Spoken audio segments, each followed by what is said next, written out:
1-1 против Саса на домашен терен. Како вие го видовте надпреварот како шеф на стручен штаб на Струмичката гордост или Беласици?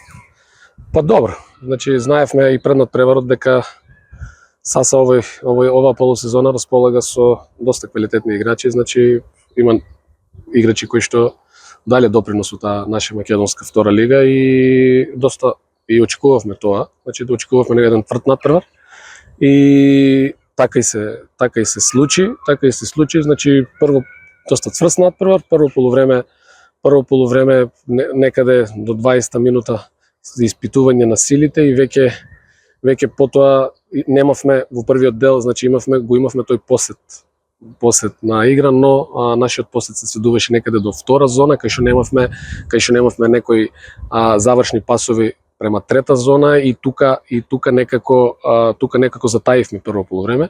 Во второ полувреме исто така целта ни беше да го нападнеме голот на Саса, но примивме еден наивен за мене гол брзо се вративме и мислам дека на крајот можеше и да го добиеме надпреварот. Исто така Саса имаше една пречка од корнер, од иста ситуација како за голот.